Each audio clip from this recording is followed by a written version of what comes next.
Bismillahirrahmanirrahim. Assalamualaikum warahmatullahi wabarakatuh. Selamat siang.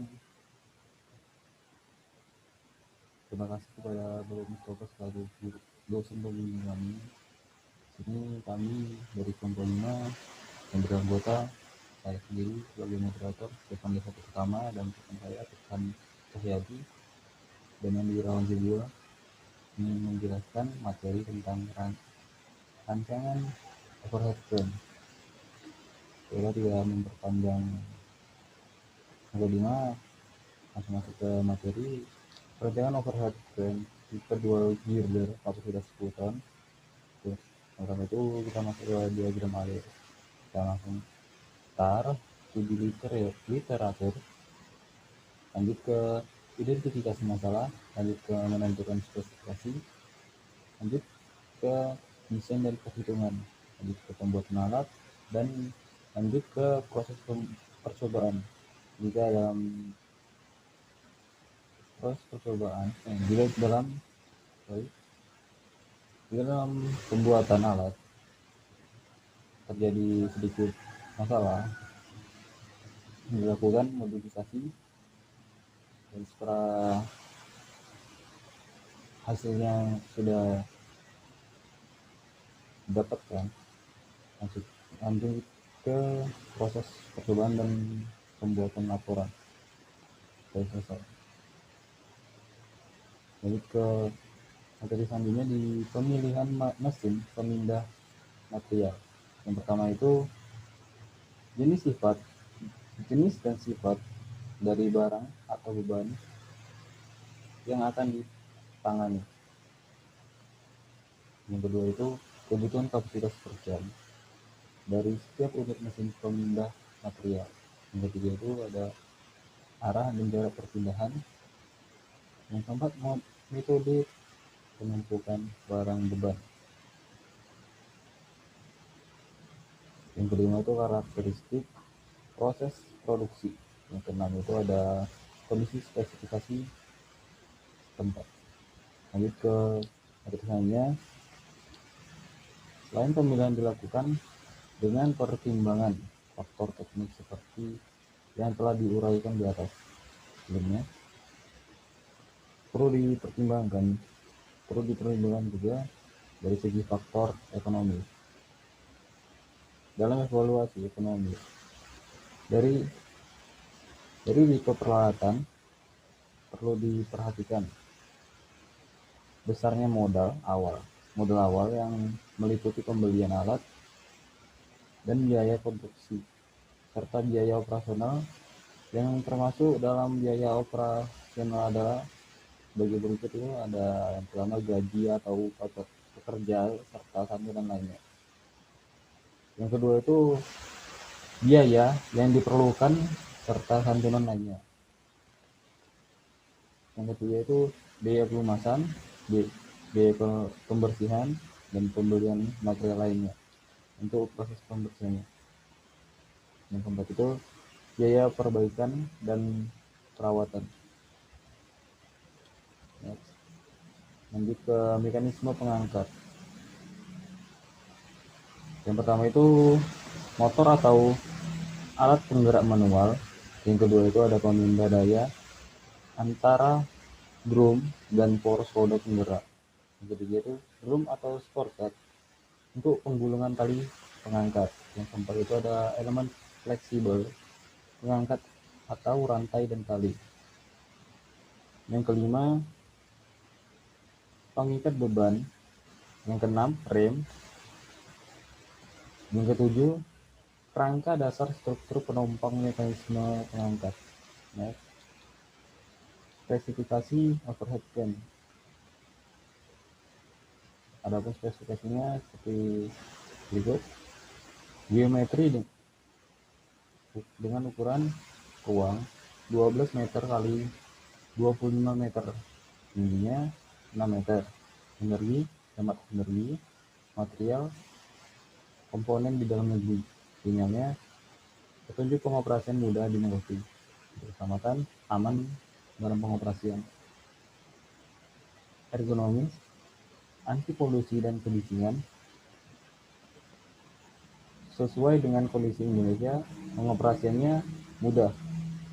Mekanisme mesin tidak rumit, untuk produksinya dibuat di dalam negeri, ongkos produksi murah, pembuatannya tidak memerlukan waktu lama.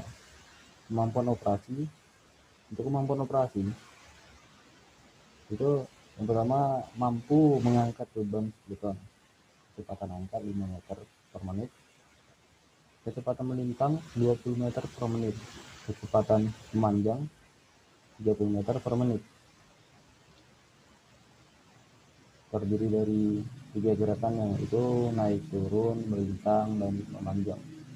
Untuk perawatan, yang pertama mudah perawatannya, mudah diperbaiki.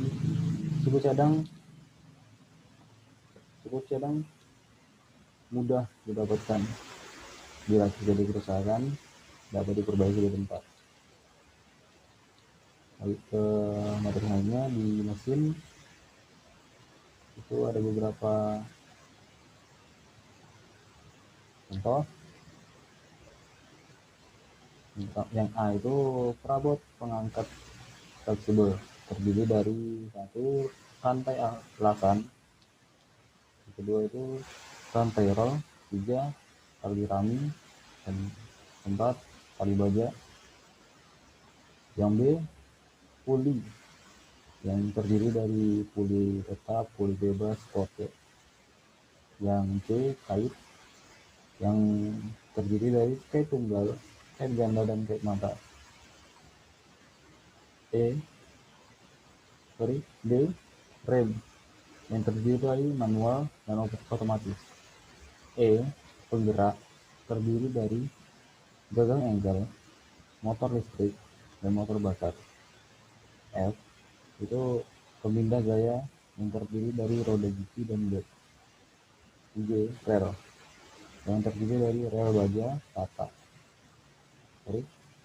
Yang J rel terdiri dari rel baja rata, rel khusus kren jalan, penumpang I, dan penumpang T.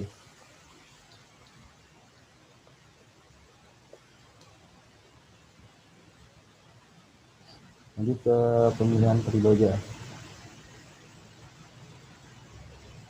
Tali baja pada mesin pengangkat overhead crane berfungsi sebagai tempat beban.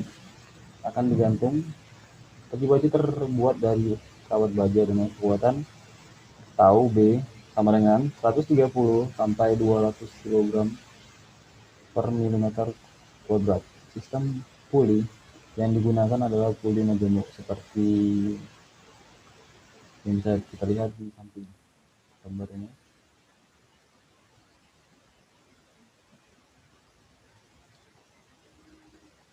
Ke diameter tali baja dengan luas penampang tali menggunakan rumus S sama dengan S per tau B per K dikurang B kecil per B besar min kali 36.000, yang dimana itu tau B adalah tegangan yang diizinkan dengan nilai 1.300 sampai dengan 2.000 Newton per milimeter kuadrat, sama dengan 1.900 Newton meter kuadrat milimeter kuadrat. Yang menunjukkannya faktor keamanan dengan nilai 5,5. Untuk S-nya gaya tarik akibat beban pada tali baja dengan nilai 2.672,9 kg. Dan kita dapatkan hasil 140 mm kuadrat. Baik, kita lanjut ke diameter kawat dengan rumus F sama dengan 6 dikali 37 dikali Pi 4 kali defleksi angka 2, dimana defleksi sama dengan akar 4 kali F per 222 kali Pi, yang kita dapat hasilkan dengan kita dapat hasil 0,9 mm. Naik ke diameter tali baja 1,5 dikali defleksi dikali akar I, dan dapat hasil 20,1 mm.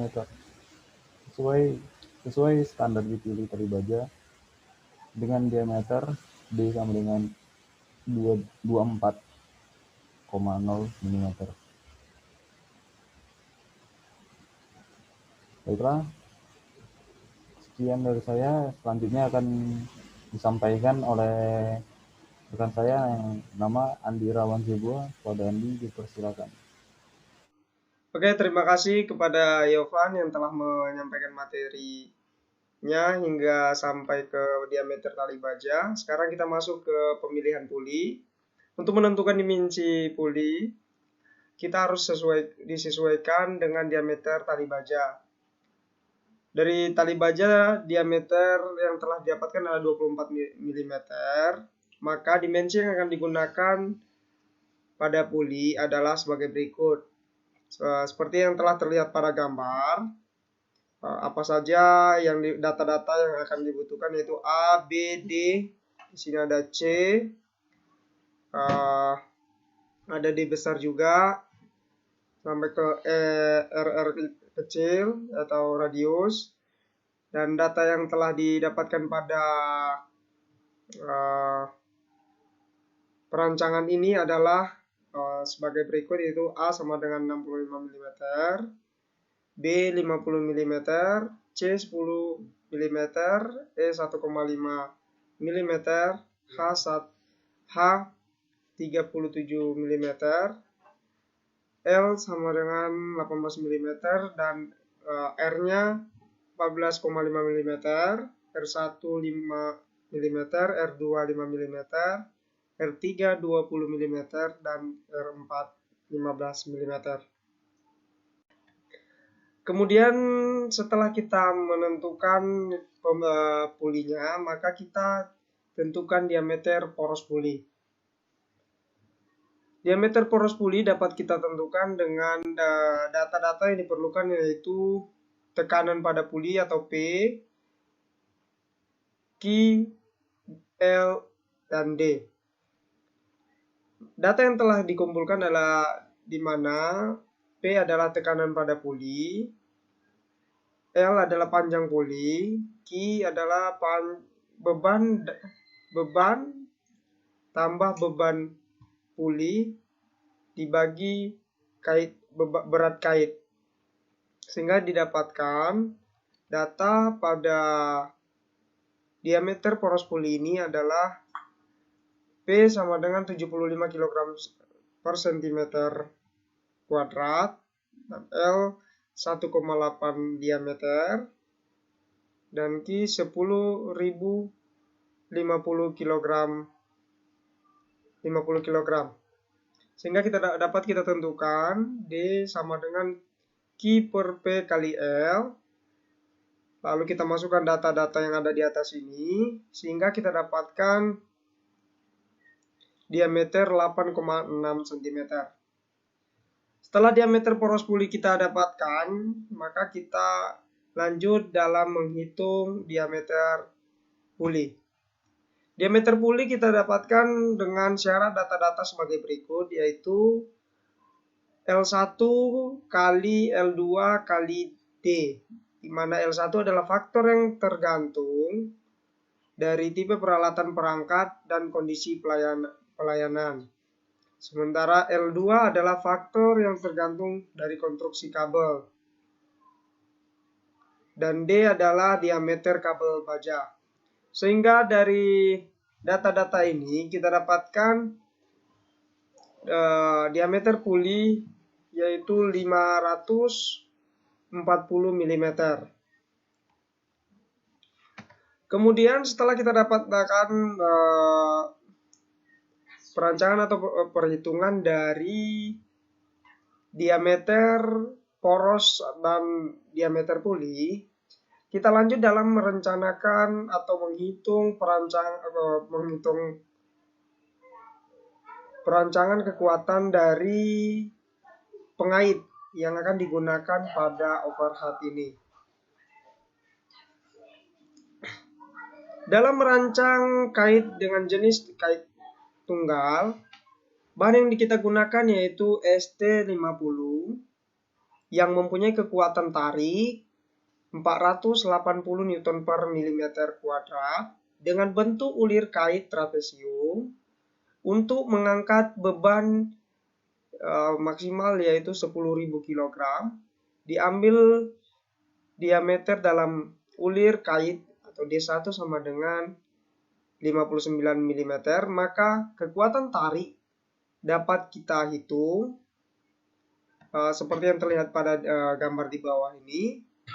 Kekuatan tarik dapat kita hitung dengan cara rumusnya ini adalah 4 kali Q per V D1 kuadrat. Dari mana kita dapatkan data-data ini? Dari yang telah dipaparkan di atas, dan kita juga dapat melihat di pada gambar di samping bahwa D1 adalah diameter ulir pada kait ini yang akan berpengaruh pada kekuatannya atau kemampuan kait ini dalam menahan beban yang akan digantung pada overhead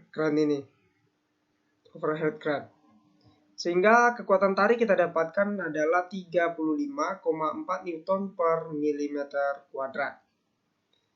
Oke, kita lanjut dengan perancangan drum atau tromol penggulung. Tromol penggulung ini adalah yang berisi lilitan-lilitan kabel pada kren nantinya.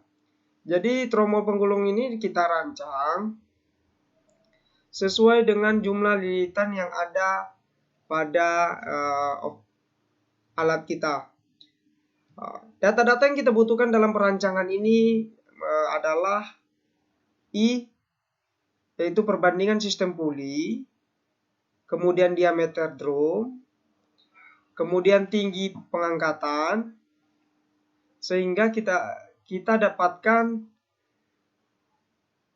dari data-data yang telah kita kumpulkan, kita dapatkan jumlah lilitan adalah sebanyak 9 lilitan. Nah, lilitan inilah yang berpengaruh, yang akan mempengaruhi besar drum atau tromol penggulung yang akan kita rancang.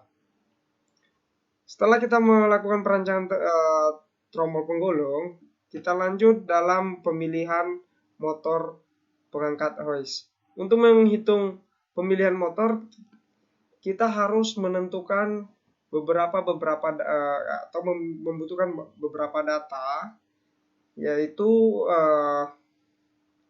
kapasitas angkat. Yang pertama itu adalah kapasitas angkat tambah berat puli dan kait. Karena ini akan berpengaruh nantinya pada daya motor yang akan kita gunakan. Kemudian itu kecepatan angkat. Nah, kecepatan angkat ini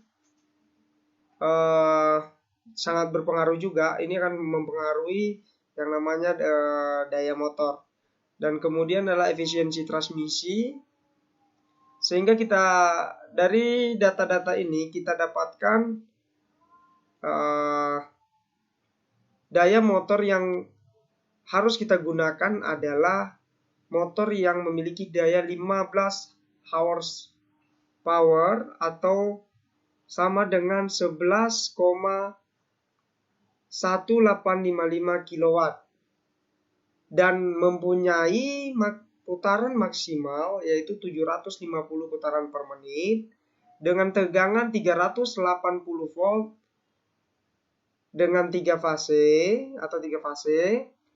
dan memiliki frekuensi 50 Hz. Dan juga momen girasi pada motor ini atau GD kuadrat harus sama dengan 0,33 kg meter per detik kuadrat. Demikian pemilihan motor. Setelah itu kita melakukan pemilihan bantalan. Kita tahu pada kren ini kita sangat membutuhkan banyak bantalan. Dan dalam perancangan ini bantalan yang kita gunakan adalah bantalan gelinding, jenis bantalan bola radial, alur dalam baris tunggal dengan rata-rata dengan data-data yang dibutuhkan sesuai dengan pada gambar. Ada D kecil, ada D besar, ada B sebagai jarak, dan ada jari-jarinya. Jari-jari itu ada jari-jari bolanya.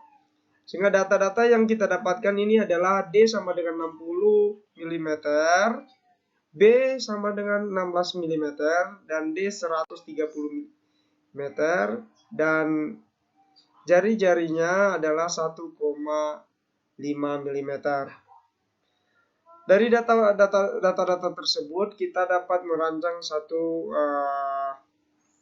bantalan atau bearing yang akan kita gunakan dalam alat kita ini. Kemudian kita masuk ke dalam pemilihan atau perancangan motor penggerak melintang. Jadi dalam membuat suatu alat pengangkat ini atau kren ini, kita tidak hanya menggunakan satu motor, melainkan bisa menggunakan motor 3 atau lebih motor dalam satu alat ini. Kenapa demikian? Karena ada beberapa fungsinya, seperti ada yang melintang, ada yang mengangkat. Jadi setiap perintah itu berbeda motor yang digunakannya. Pada perancangan berikutnya ini adalah perancangan motor penggerak melintang. Tadi kita telah pada slide sebelumnya kita telah membicarakan perancangan penggerak melintang. Perancangan motor yang akan kita gunakan yaitu motor utamanya, dan ini adalah motor penggerak melintangnya.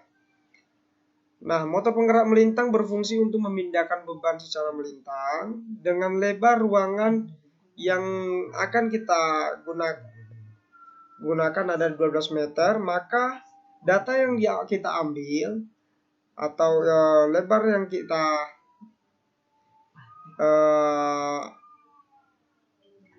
gunakan adalah 11,4 meter dengan beban angkat atau G sama dengan 10.000 kg, dan berat troli diperhitungkan sama dengan 500 kg. Maka data tersebut kita gunakan untuk menghitung daya motor yang akan kita gunakan. Kita masukkan sehingga kita dapatkan hasil daya motor trolinya, yaitu 2,3 horsepower atau sama dengan 1,71511 kW. Sementara untuk mempertimbangkan tahanan geraknya, maka kita hitung tahanan geraknya. Tahanan gerak dapat kita ketahui dengan data beta buka kurung kali buka kurung beban angkat ditambah beban trolinya dikali omega, di mana omega adalah faktor traksi yang tergantung pada diameter roda atau diameter yang besar dan diameter yang kecil. Sehingga kita dapatkan ketahanan gerak itu adalah 4.200 Newton per meternya. Oke, kita telah mendapatkan telah melakukan perancangan motor penggerak melintang. Selanjutnya kita akan masuk perancangan motor penggerak melintang lanjutan yang akan disampaikan oleh saudara Irfan. Kepada Irfan dipersilakan. Baik, terima kasih pada saudara Andi. Materi selanjutnya akan dibawakan oleh saya mengenai perancangan rel dan roda jalan. Untuk rel dan roda jalan pada overhead crane itu gunanya agar crane dapat bergerak tanpa adanya hambatan atau mengurangi terjadinya gesekan.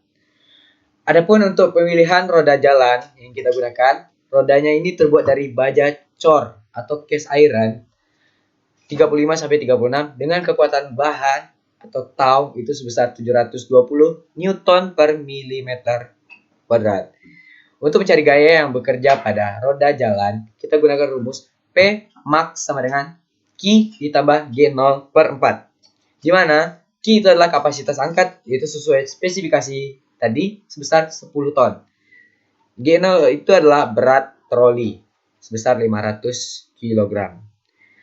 Untuk mencari tegangan tekan yang timbul pada rodanya, kita gunakan rumus tau 1 max sama dengan 400 dikali akar P dikali K B1 dikali R. Kita masukkan nilai yang kita dapat. Maka hasil yang kita dapatkan sebesar 8.806 Newton per cm kuadrat. Kita lanjut untuk pemilihan rel. Pada perancangan overhead crane, rel yang digunakan adalah rel khusus untuk crane. Dapat kita lihat nih pada gambar. Relnya mungkin tidak jauh berbeda dengan bentuk rel pada kereta api. Jadi yang membedakan itu adalah data-data yang kita gunakan. Ada yang pertama itu H sebesar 75 mm, B sebesar 65 mm, C 30 mm, D 34 mm, S 38 mm, G 20 mm, R 5 mm, B1 105 mm, B0 78 mm, E 10 mm, F 14 mm. Oke, selanjutnya kita mau merancang motor penggerak memanjang. Untuk merancang motor penggerak memanjang ini, pertama yang harus kita hitung itulah daya motor yang digunakan. Kita menggunakan rumus N sama dengan W dikali V per 75 dikali efisiensi, di mana V itu adalah kecepatan memanjang sesuai spesifikasi yang kita gunakan, yaitu 30 meter per menit. Efisiensi yang kita gunakan juga 0,85. W itu adalah tahanan terhadap gerak, di mana rumusnya beta dikali buka kurung Q ditambah G0 ditambah G dikali omega. Adapun keterangannya itu Q itu adalah kapasitas angkat, yaitu 10 ton atau 10.000 kg. G0 itu adalah berat trolinya itu sendiri sebesar 500 kg. G itu adalah berat girder, yaitu 10 ton. Sedangkan omega itulah faktor traksi atau koefisien tahanan gerak. Lanjut ke W tadi, kita masukkan nilainya. Maka hasilnya kita dapatnya itu W sebesar 820 kg. Setelah kita dapat W, baru kita bisa menghitung namanya daya motor tadi. Kita masukkan nilainya, W sebesar 820 dikali V 30, terus itu 75, kita kalikan efisiensi tadi 0,85 per 60, ini karena apa dijadikan second. Terus itu hasilnya kita dapat 6,43 horsepower atau setara dengan 4,79485 kW. Jadi motor yang kita gunakan itulah penggerak memanjang dengan 2 buah motor. Maka karena kita menggunakan 2 motor, jadi daya yang kita dapat tadi sebesar 0,43 kita bagi 2, hasilnya itu 3,125 HP atau sama dengan setara dengan 2,33031 kW. Untuk itu satu motor kita butuh dayanya sebesar 4 horsepower atau setara dengan 2,9828 kW. Adapun data dari motor yang kita gunakan itu, pertama N-nya itu 4 horsepower atau setara dengan 2,9828 kW. Untuk rotasinya itu 750 rpm. Adapun tegangannya yaitu sebesar 380 volt per 50 Hz. Adapun girasinya sebesar 1,3 Newton meter kuadrat. Oke, kita lanjut ke perancangan rel dan roda jalan. Nah, di sini dapat dilihat nih ada 2 gambar A dan B. Ini adalah perancangan rel dan roda jalannya. Oke, kita masuk ke perhitungannya.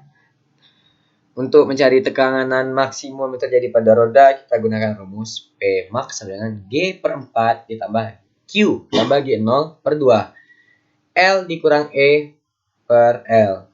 di mana tadi Q kapasitas angkat kita 10 ton, G berat girder kita punya tadi 10 ton, G0 berat troli situ 500 kg, L itu adalah panjang yang bakal kita buat dari girder tadi 11,4 meter, terus ada 11.400 mm, sedang E itu adalah jarak daerah mati.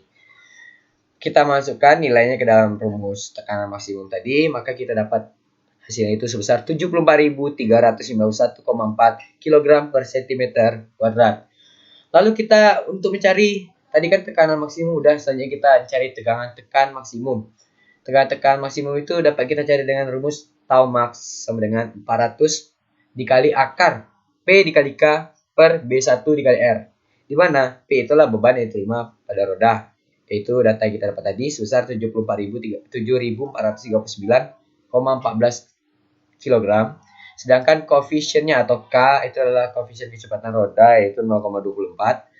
B1 itu adalah lebar permukaan rel kerja rel, itu kita lihat dari gambar tadi. R juga dapat kita lihat pada gambar tadi, yaitu jari-jari permukaan rel yaitu sebesar 20 cm. Kita masukkan nilai yang sudah kita cantumkan, maka hasilnya kita dapat sebesar 148,236 Newton per milimeter kuadrat. Kita lanjut ke perancangan rangka crane atau girder. Rangka crane atau girder merupakan bagian utama nih dari pesawat pengangkat overhead crane. Karena pada girder ini troli dapat bergerak secara melintang yang sekaligus sebagai tempat beban digantung. Pada perancangan ini girder digunakan adalah profil 1 standar DIN 100 dengan data-data sebagai berikut. Hanya itu sebesar 500 mm, B 150 mm, D 20 mm, T 36 mm, IX 644.750 cm pangkat 4, WX yaitu sebesar 1280 cm pangkat 3, Q 314 kg per M. Ini dia gambarnya, rancangannya. Lanjut kita masuk ke defleksi akibat berat girder. Panjang bentangan girder L itu kita buat sebesar 11,4 meter dan G yaitu bobot girder, beban konstan dalam ton yang terdistribusi merata sepanjang bentangan. Q bobot mati dalam ton per meter, maka momen lentur pada jarak X dari penumpu sebelah kiri akibat bobot mati dapat ditentukan dengan rumus MQ sama dengan QX per 2 N dalam satuan Nm. Momen lentur maksimum terjadi pada X sama dengan L per 2. Kita gunakan rumus M L max sama dengan Q L pangkat 2 per 8 atau sama dengan G L per 8. Kita masukkan tadi nilai dari Q-nya itu 7159,2, L-nya 11,4 dan 8. Maka hasilnya dapat 102.018,6 kN per meter. Defleksi girder akibat beban sendiri dapat kita cari dengan defleksi aksen sama dengan G per E dikali I kali 5 L pangkat 3 per 384 dalam satuan cm. Defleksi aksen kita masukkan nilai-nilainya, maka dapat defleksi akibat beban sendiri yaitu sebesar 0,097 cm.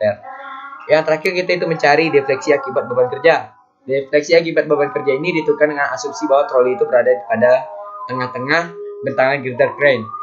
Rumusnya kita menggunakan defleksi aksen, di mana rumusnya P per 48 E dikali I L dikurang B buka kurung L pangkat 2 tambah L ditambah B tutup kurung pangkat 2 tutup kurung. Kita masukkan nilai yang sudah kita cari sebelumnya, maka didapatkan hasil sebesar 0,4555 cm. Setelah itu kita hitung defleksi totalnya dengan menghitung defleksi akibat beban kerja ditambah dengan defleksi berat sendiri tadi. Maka kita masukkan defleksi sama dengan defleksi aksen ditambah defleksi double aksen sama dengan 0,097 ditambah 0,455 sama dengan 0,552. Baik, itu saja yang dapat saya sampaikan. Saya ucapkan terima kasih. Kembali ke host. Terima kasih kepada Andi Irawan dan Irfan Cahyadi yang telah menyampaikan materinya.